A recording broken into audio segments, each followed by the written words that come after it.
America and Japan have connected their cultures through baseball going back to the mid 19th century. Kerry Yo Nakagawa, an historian, an author, and a filmmaker, and a leading expert on the history of Japanese baseball and its importance in the American Japanese communities, tells us of the growth of baseball in Japan, the tours of American All-Stars to Japan in the 1920s and 30s, and most importantly, the growth of baseball in the Japanese American communities. U.S. history mirrors life on the diamond, and no greater examples were the leagues based on ethnicity and color during the 1930s when Japanese teams played Negro League and Latin teams because America did not yet permit integration on the baseball field. The growth of baseball in the Japanese communities sets the backdrop for what was to come in America once World War II began, when baseball became an even more essential part of life in the Japanese American community. But first, Kerry Yo Nakagawa tells us how the game came to Japan and why American history played such a large part of the development of baseball within Japan. Issei is the first generation of immigrants from Japan. Nisei were their children born here in the United States. We consider it our American pastime, but if you go to Japan, they consider it their pastime as well. In 1872, Horace Wilson, future educator in San Francisco, as a teacher, he went to Japan and he wanted to introduce his love of baseball to the Japanese. He knew that their disciplines were all individual disciplines of kendo, karate. But here was a sport, baseball, that was teaching these 9 minds to play with one mind, not a sport where it was just an individual discipline.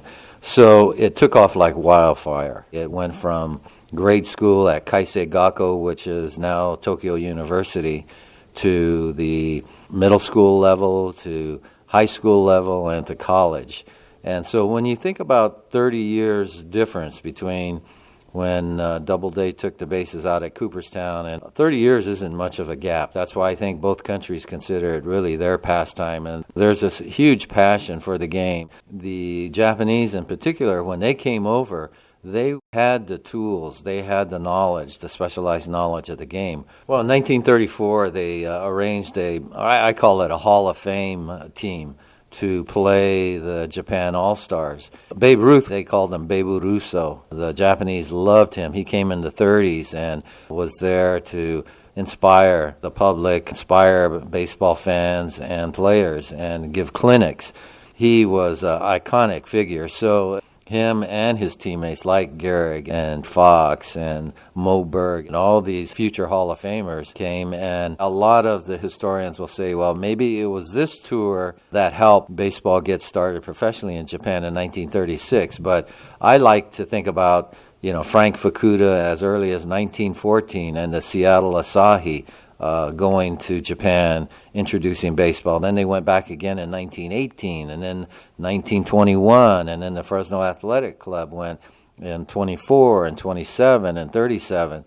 So you have a lot of these Japanese-American Nisei All-Star teams, the LA Nippons, the Alameda Kono All-Stars, the Fresno Athletic Club, the Stockton Yamatos, all were there prior, in the 20s and 30s, and other Americans, I don't like to use the word minority. These other Americans really kept that passion of baseball alive and took it overseas. Since there was the Jim Crow baseball era where they couldn't play in the major leagues, they played in leagues of their own, and they were able to cross over. Blacks would play the Nisei, Latinos would play blacks. And so once they got inside the lines, it became very black and white. And that's the beauty of the game. It doesn't matter what faith you belong to, the color of your skin. If you can play at a high level and you have the tools and the passion, you could gain immediate respect. To me, it's an incredible challenge to leave your backyards and your comfort zones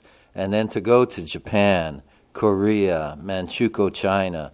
It took 30 days just to get to Japan on a ship, let alone the extra traveling going from country to country to country. I consider them American ambassadors for our game. Many Nisei teams first-generation American-Japanese players, went from America to Japan to play games in Japan, Korea, and China. They were American ambassadors, bringing baseball teams to the Far East. This incredible strength of baseball in the Japanese community was soon to be tested as World War II loomed ahead at the end of the 1930s. U.S. History, as seen through the eyes of baseball, brought to you by AmericanInnings.org.